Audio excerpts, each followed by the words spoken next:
శ్రీ మహాగణాధిపతయే నమః. శ్రీ మహాసరస్వత్యై నమః. శ్రీ గురుభ్యో నమః. రాఖీ పూర్ణిమ, రక్షాబంధనము. ఇది శ్రావణ మాసంలో పౌర్ణిమ రోజున వస్తుంది. అయితే ఈ రాఖీ పౌర్ణిమ, రక్షాబంధనము ఏంటి? మన భారతీయ సాంప్రదాయం లోపల రక్షాబంధనానికి అత్యంత ప్రాధాన్యత ఉన్నది. అంటే రక్ష, మనం ఏ కార్యము చేసినా కూడాను, ఏ కార్యము మనము ప్రారంభించే సమయం లోపల కూడాను ఒక రక్ష, మనం ఒక కంకణాన్ని ధరిస్తాం.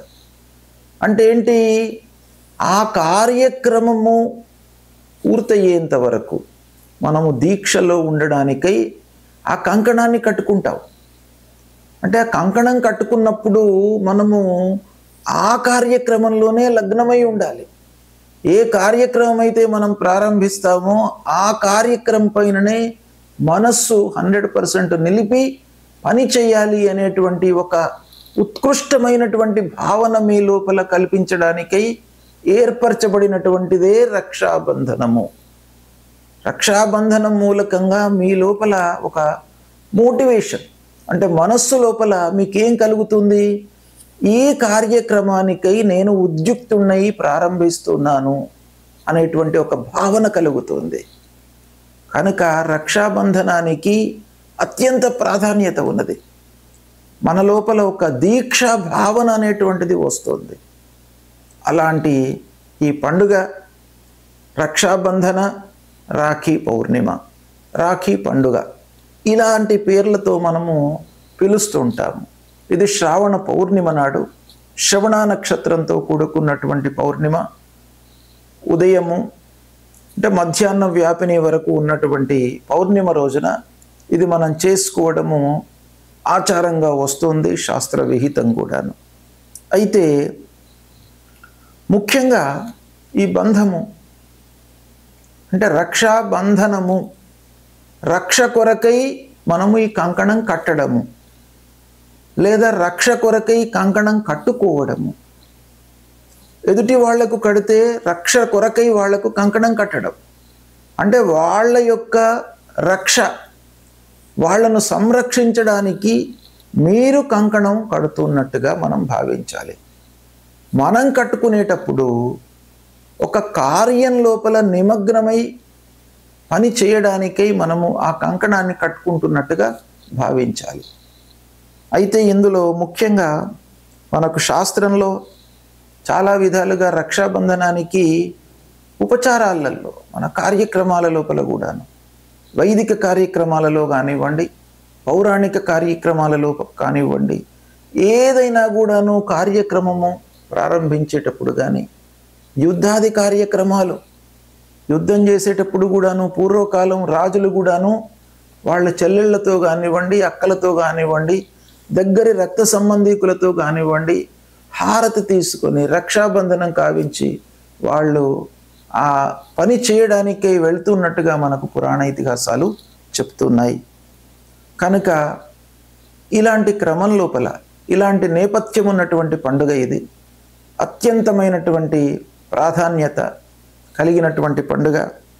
ముఖ్యంగా అన్నా చెల్లెళ్ళ మధ్యన, అన్నా చెల్లెలు లేదా అక్క మధ్యన ఉండేటువంటి ఒక బాంధవ్యాన్ని గట్టిగా, ఘనంగా, గొప్పగా, అత్యంత ఉత్కృష్టంగా మనకు చూపించేటువంటి పండుగ.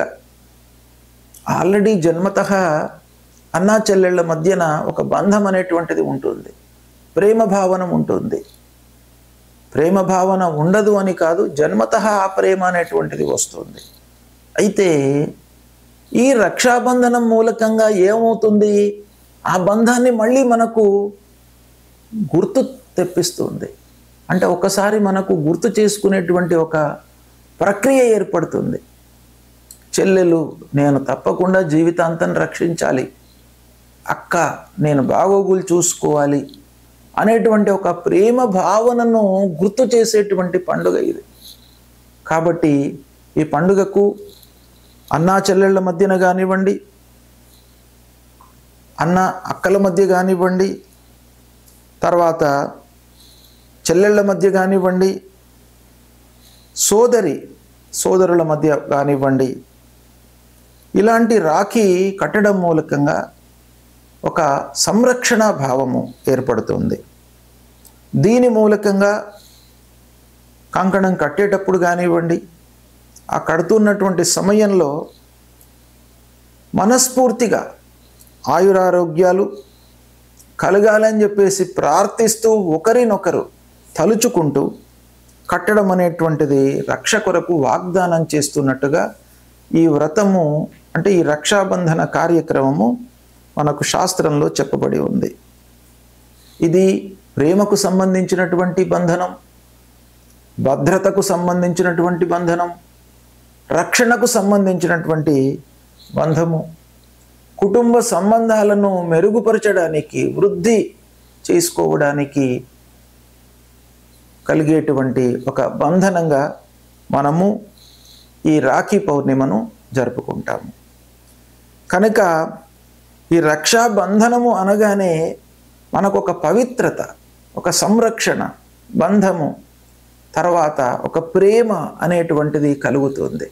సోదరుల మధ్యన, అన్నా చెల్లెళ్ళ మధ్యన, ఆత్మీయుల మధ్యన, దగ్గరి వాళ్ళ మధ్యన సోదరిగా భావించి మీరు ఎవరినైనా కూడా కట్టడం మూలకంగా ఒక ఆప్యాయత అనేటువంటిది మీకు వస్తుంది అని శాస్త్రం చెప్తుంది. గనక ఇది బొట్టు పెట్టి రాఖీ కట్టాలి.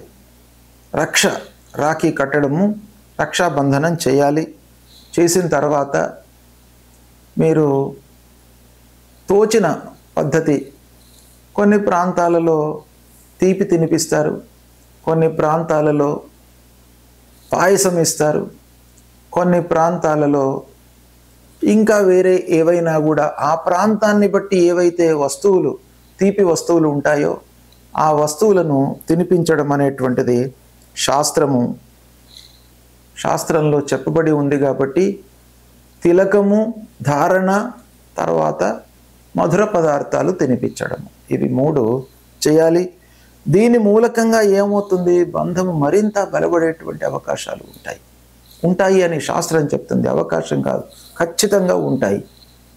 జన్మతః వచ్చేటువంటి ప్రేమ ఇవన్నీ కూడాను ఉన్నప్పటికీ ప్రతి సంవత్సరము కట్టడం మూలకంగా ఆ ప్రేమ ఇంకా బలవంతమవుతుంది అనేటువంటిది మనకు శాస్త్రం చెప్తుంది. కాబట్టి ఇది ఆచరించినట్టయితే తప్పకుండా మీ లోపల సుఖ సంతోషాలు, తర్వాత రక్షణ, వాగ్దానాన్ని నిలబెట్టుకోవడము, ఇవన్నీ కూడాను చేయడము జరుగుతుంది.